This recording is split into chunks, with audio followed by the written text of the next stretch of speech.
therapeutic guideposts in maintenance therapy, switching versus continuing versus observing. So here we have a guidepost and really when we are thinking about this topic, the guideposts that we're given are about as straightforward as this one here. And what we are, of course, trying to do is trying to avoid Death Valley with our approaches and our strategies. Now, whenever I'm confused about what to do, I frequently go to the NCCN guidelines to help me figure things out, and so you might be doing that. Of course, maintenance therapy, the entire topic, only is relevant to a certain subset of the non-small cell advanced population. That is those patients who either have responding or stable disease after their initial first-line chemotherapy, and if that is the case, then what do you do? And these are the options given to us by the NCCN guidelines. They break it down by histology, either non-squamous or squamous, which is certainly appropriate. For the non-squamous patient, you can consider continuation maintenance. And this, of course, applies to whether one of these drugs was in the initial regimen, either continue bevacizumab, continue cetuximab, continue pemetrexed, continue both bevacizumab and pemetrexed, or, and this is a category 2B recommendation, whereas the others are category 1, you could continue the gemcitabine. So that's one thing you could do.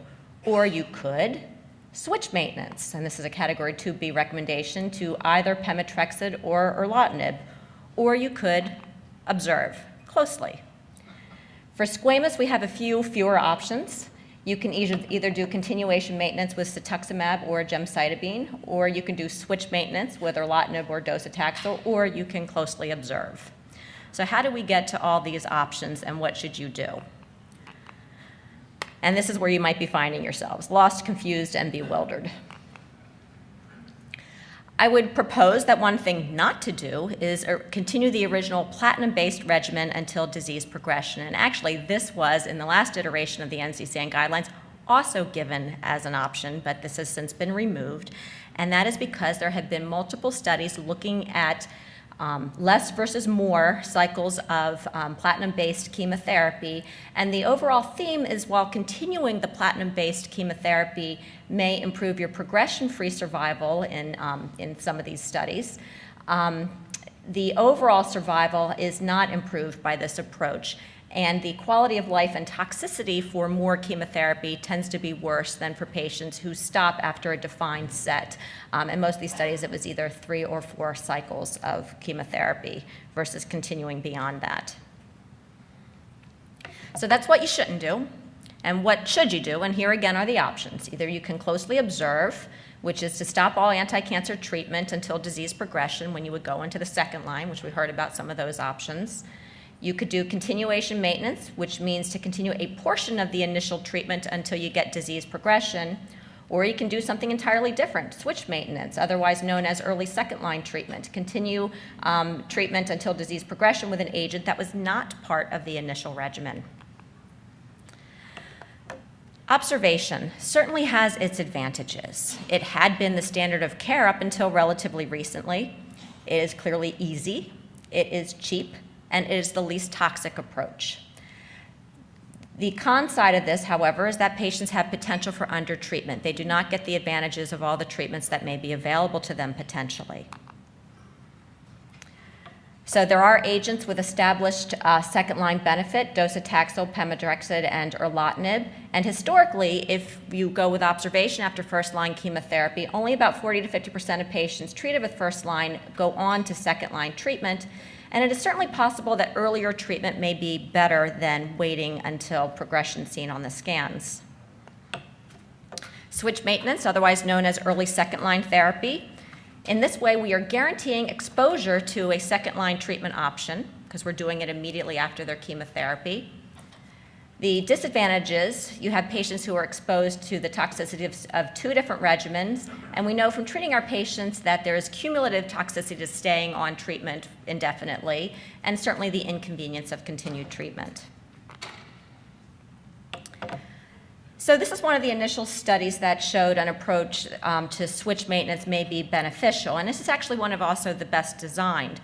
It took patients with advanced non-small cell lung cancer, and these patients received 4 cycles of carboplatin and gemcitabine. Those with progressive disease were taken off study.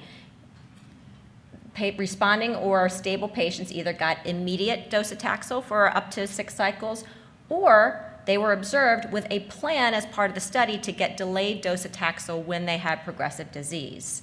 The primary endpoint was overall survival.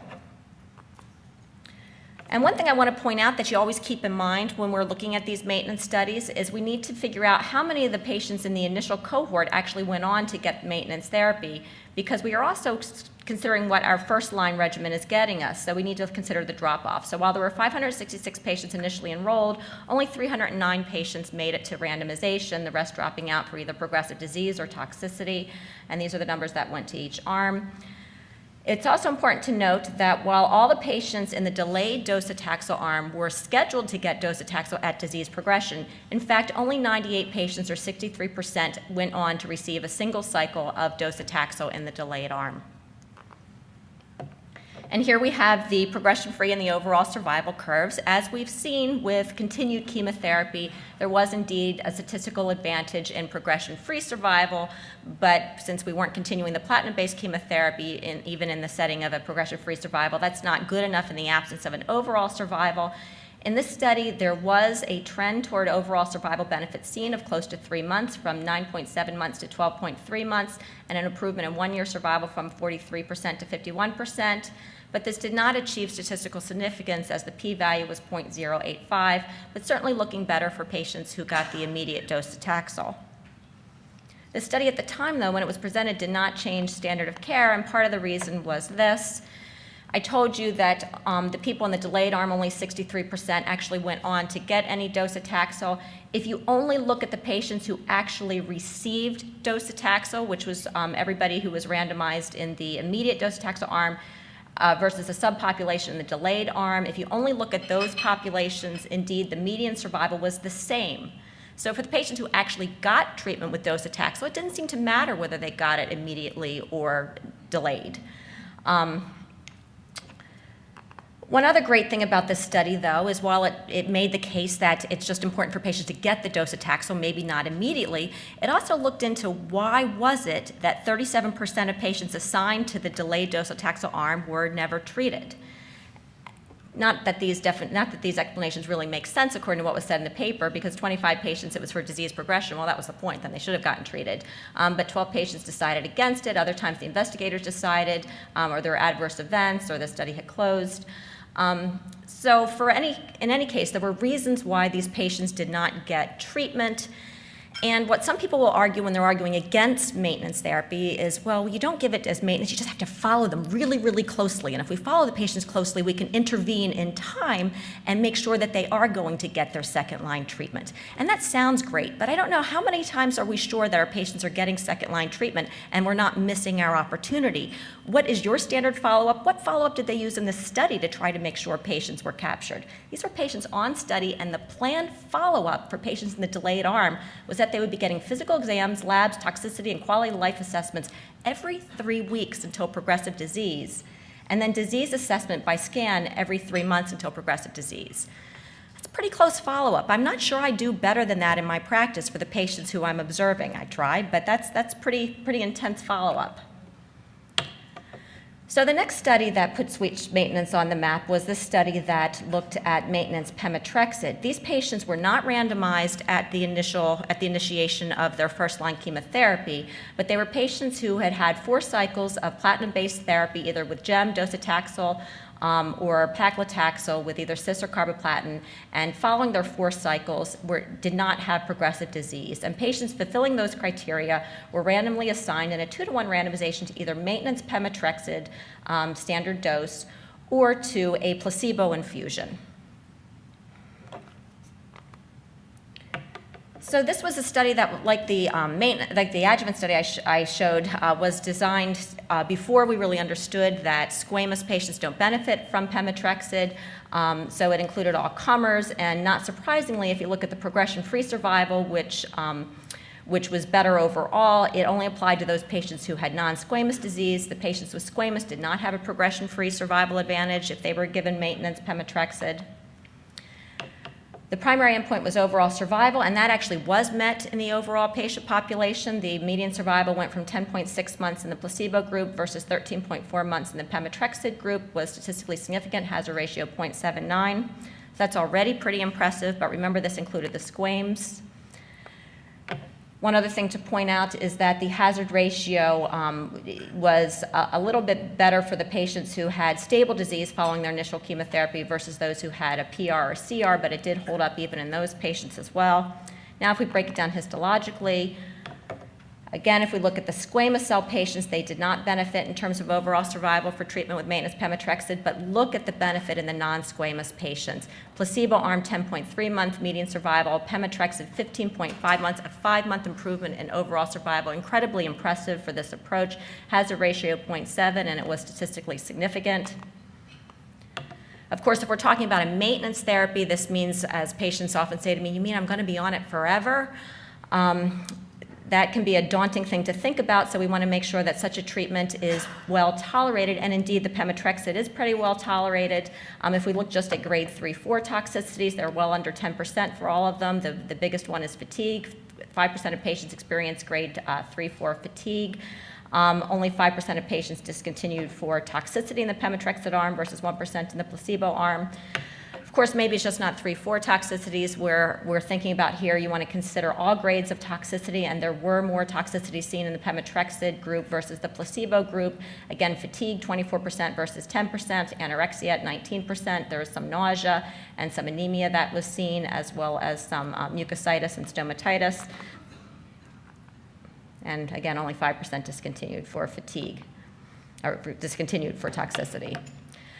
So I think this is probably the biggest relevant criticism of this study. Yes, that's a very impressive benefit to pemetrexed in the patients who got it immediately, but let's look at the post-discontinuation therapy. The patients who got pemetrexed, 52% of them went on to get treatment after progression on the pemetrexed, but only 67% of the patients who got placebo ever got any second-line chemotherapy. So once again, is the benefit we're seeing really because we're giving maintenance, or is it because patients are getting exposed to second-line therapy, and the patients who do not get maintenance are actually missing out? This study was not designed, unlike the Phidias study, was not designed so that everybody got pemetrexed at progression. And in fact, in the patients who got the placebo, who were actually getting IV placebo infusions every 3 weeks, only 19% of them ever got the benefit of ever seeing pemetrexed. If we look at other approved agents in the second-line setting, 29% of patients got Docetaxel, and only 31% went on to get an EGFR TKI in the placebo group. Looking at another study of switch maintenance, this one we already looked at a little bit, was the Saturn study. This was a study of erlotinib in patients who did not have progression after their first 4 cycles of platinum-based chemotherapy. They either got erlotinib 150 milligrams a day or a placebo. And here's the dropout. Less than half the patients were able to go on to randomization. So the overall survival was statistically better in the erlotinib arm, but again, it was a small benefit of only a month. The benefit, surprisingly, was not seen in the mutation-positive patients in terms of overall survival, but that's likely because these patients are quite salvageable. They can be treated at any time and still get the benefit. There was a significant benefit with respect to analgesic use and pain. Here are the progression-free and the overall survival curves that are divided up by how patients responded to their initial chemotherapy. If we look at the patients who got, in terms of progression-free survival, patients benefited from maintenance erlotinib, regardless of whether they had stable disease or a CR or PR as their response to the prior chemotherapy. But the patients, in terms of overall survival, who really benefited were those patients who had stable disease, and not so much the patients who had actually responded to the chemotherapy. So again, what we may be seeing here is actually early second-line therapy for patients who are subclinically progressing. There is, of course, toxicity to erlotinib. I think everybody here is familiar with what those are: skin issues, diarrhea, and generally feeling unwell. Another criticism of this study remains that what were patients getting who were not assigned to the maintenance erlotinib, and only 72% of patients in the placebo arm got any second-line therapy. So once again, why are not all the patients getting second-line treatment? Only 21% of the patients who were assigned to placebo ever went on to get an EGFR TKI. So that's switch maintenance. Now let's consider continuation maintenance. What are the potential advantages of that over switch maintenance? Well, there's no new toxicity. When you're considering switch maintenance, you are putting patients on a whole new drug that they're not familiar with a whole new side effect profile potentially. So nothing new if you're just continuing something that they've already been on. It ensures you're getting the maximum benefit of a given treatment. If there is more to be had from continuing a treatment, then you'll get it. The disadvantages, there is cumulative toxicity to many of the drugs that we use, and for patients who are continued on therapy as maintenance, when they do eventually progress, they may not be in as good shape for the next treatment that you wish to give them. Now, there are drugs that we just automatically give as maintenance, that's the way they came into being, and that's the way we've always done it. Certainly, the oral therapies are the way we treat people. Patients who are on erlotinib, we continue on it until they experience disease progression, and then we saw that patients who discontinue in the setting of an EGFR mutation can have a flare of disease. Even if they're slowly progressing on treatment, it can get a lot worse off of it. So certainly no question that we should continue erlotinib and crizotinib until disease progression. Bevacizumab and cetuximab, well, we do it, although the data in support of this is less clear. This is ECOG 4599. We had a couple questions on bevacizumab, but this is the reason we give bevacizumab in the first-line setting. This was the randomized study of carboplatin and paclitaxel alone or with bevacizumab, and it did show a survival advantage to patients getting the bevacizumab-based chemotherapy. Not only was bevacizumab given with the 6 cycles of chemotherapy for those patients randomized to that treatment, but it was also continued until disease progression. That's how it was done in the initial study. So here is the 4599 trial design, and I just highlighted that bevacizumab was given until disease progression. How much does that maintenance bevacizumab add to the benefit? There's a benefit overall, but how much is because of the maintenance piece? Well, we really don't know that from any prospective randomized studies. There was an attempt to get at this retrospectively by looking at the patients who had not progressed, be it the chemotherapy that they had gotten alone or chemotherapy plus bevacizumab.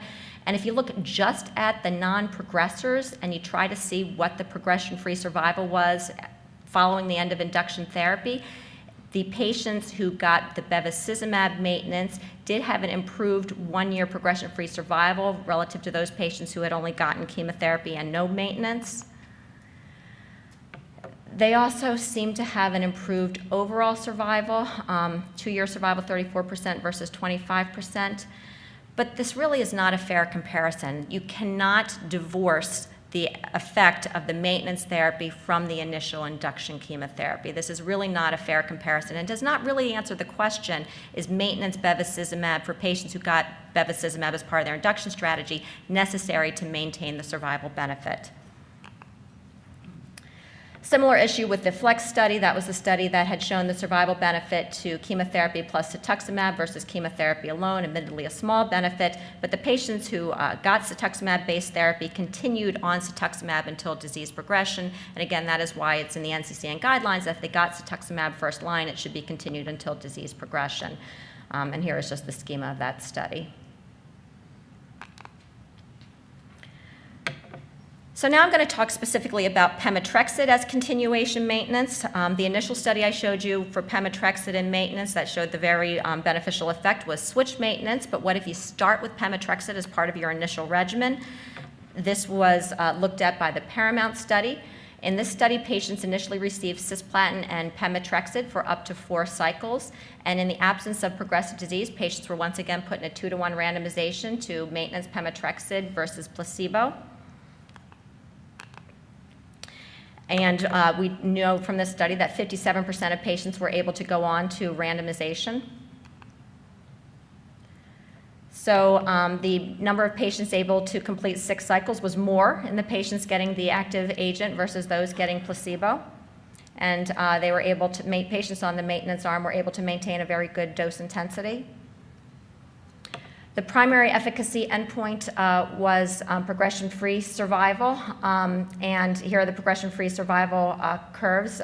The hazard ratio was 0.6 for progression-free survival in favor of maintenance pemetrexed. And then here we have the overall survival from randomization. The median overall survival for patients who got pemetrexed was 13.9 months from randomization versus 11 months for patients who were on the placebo arm, and this was statistically significant. If you like thinking about your times from induction chemotherapy, the median survival for patients who went on to the maintenance pemetrexed was close to 17 months versus 14 months for patients who were on the placebo arm. So this is a study that showed improved survival for maintenance pemetrexed for patients who had started on pemetrexed-based chemotherapy. The benefit persisted regardless of whether the patients had a PR or CR as their induction response or whether they had stable disease. And of course, we have the usual side effects, that there was more fatigue for patients who were on maintenance chemotherapy versus those who were on placebo. But once again, we have the same theme. The patients who did not get maintenance pemetrexed, how many of them actually went on to receive therapy after they were on study? And for the patients in the placebo arm, only 72% went on to receive second-line chemotherapy. So again, is the benefit seen truly a maintenance effect, or is it an exposure to continued treatment effect? Maintenance gemcitabine, it is reasonable to consider continuing this for patients who are started on gemcitabine-based regimens, but the NCCN guideline recommendation is not as strong because the data is not as strong. These are 3 studies that looked at maintenance gemcitabine following regimens of platinum and gemcitabine. There was one study that showed an advantage to progression-free survival, but no overall survival advantage. Another study actually showed no benefit in either progression-free or overall survival advantage. And then this 3-arm study where patients could either get observation gemcitabine or erlotinib showed a benefit to progression-free survival for both the maintenance gemcitabine and erlotinib. But once again, there was not a statistically significant overall survival advantage. And patients who were maintained on gemcitabine had increased toxicity and not as good quality of life parameters. So now we're going to get to doublet maintenance. What about pemetrexed and bevacizumab as continuation maintenance? So continuing both of those drugs and just dropping the platinum. So this was the topic of the AVAPERL study. Patients were treated with bevacizumab, pemetrexed, and cisplatin, and those who did not progress were randomly assigned to either bevacizumab alone or bevacizumab plus pemetrexed. Pretty good, 67% of patients on this induction regimen were able to go on to maintenance therapy. And here's the progression-free survival from randomization, significantly better for patients who continued both the cytotoxic and bevacizumab versus those who got bevacizumab alone. And here was the initially presented overall survival from induction. Seems like we're sneaking out a little bit of a benefit for the Pem-Bev, but was not statistically significant when initially presented, and this was just updated. Okay, we've got the typical side effects, I'll kind of go through that, of pemetrexed, that they had more hematologic toxicities that you would imagine and more fatigue. And then this is the update that was presented at ASCO. So the progression-free survival benefit to Pem and Bev persists, 7.4 months versus 3.7 months, highly statistically significant. The overall survival was put on the slide as being better, 17 months versus 13.2 months, but did not achieve statistical significance. So not a statistically significant benefit in terms of overall survival. Now, when we're thinking about maintenance therapy, this is something that the ECOG 5508 is designed to help us answer. This is for patients who are bevacizumab eligible, and they are scheduled to get the ECOG standard of carboplatin, paclitaxel, and bevacizumab, and then they're randomly assigned to one of 3 different maintenance strategies, either continuation maintenance Bev, continuation maintenance Bev, switch maintenance pemetrexed, or a combination of both strategies with bevacizumab and pemetrexed. So this will help us answer the question of what maintenance strategy to use in the patients who were started on carboplatin, paclitaxel, and bevacizumab. Now this sort of comes up as relevant to the question of maintenance therapy, although it is a study that was not designed to really answer a maintenance question. And this is the Point Break study. This was a study looking at 2 different induction strategies in patients with advanced bevacizumab-eligible non-small cell lung cancer, and they either got the ECOG standard of carboplatin, paclitaxel, or bevacizumab, or the so-called Patel regimen, which had shown a lot of promise in the phase 2 setting, and is a pretty easy to give regimen, and I will confess that one that I had been using frequently after the phase 2 study came out. And that was bevacizumab, pemetrexed, and carboplatin.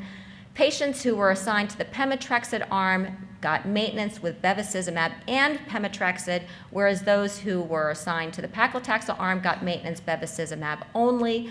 Unlike the initial 4599 trial, patients only got 4 cycles of chemotherapy rather than continuing on to 6. The primary endpoint was overall survival, and progression-free survival was a secondary endpoint. These are the number of patients that were able to go on to randomization. This was a very disappointing study for me. It showed absolutely no benefit to either treatment in terms of overall survival. So the patients didn't do any better if they got the pemetrexed-based regimen versus the paclitaxel-based regimen. Didn't seem to be any subgroup they could find who had more of a benefit. If we look at the progression-free survival from randomization, there was a benefit in terms of the patients who got the pemetrexed-based chemotherapy, but again, that's not all that surprising because these are patients who were continued on cytotoxic chemotherapy. Now, there was an attempt, again, to see how about the patients who just go on to maintenance strategy. 2 different maintenance strategies were used, and can we tease out something about what is the best maintenance strategy? Is it the PEM-BEV, or is it the BEV alone in this patient population? This was a pre-specified analysis, and indeed, it did look like in terms of progression-free survival that patients who were continuing on the pemetrexed did better than the patients who just got the bevacizumab. And the benefits seem to hold up even in terms of overall survival. For patients who made it to maintenance in both groups, the patients who got the PEM-BEV seemed to do better than the patients who got BEV alone. But again, the same criticism I have of this as I had of the attempt to look at ECOG 4599. I do not believe you can divorce the effect of the induction regimen on the ongoing maintenance patient population. You can't say that the populations are the same once they get to maintenance because they weren't. They got different induction regimens.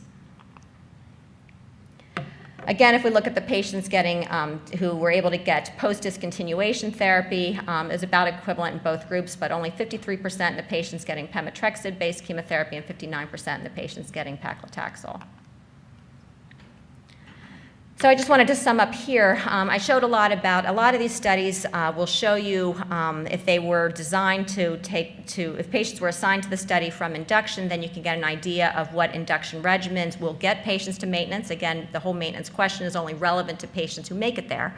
So in all the different studies, I just wanted to point out that it does, as we might expect, look like that the greater percentage of patients make it to maintenance if they get the bevacizumab-based regimens, verifying that chemotherapy with bevacizumab for eligible patients appears to be superior to non-bevacizumab containing regimens.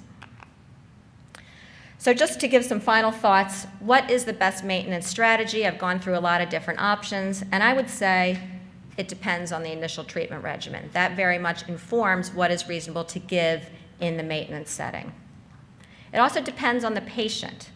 How well did they tolerate the treatment, and what are their goals and priorities? For patients who want to live as long as possible and that's their primary goal, well, then maintenance strategies make sense. For patients who have other priorities, they want to travel, they want to avoid the toxicity, observation is a reasonable strategy. It also probably depends on the cost, which is something I feel quite guilty about, but not really something I factor in too much in my treatment decisions. So I would say for oral agents, bevacizumab and cetuximab for patients who are started on those, continue treatment until progression or until patients cry uncle and they're clearly no longer tolerating.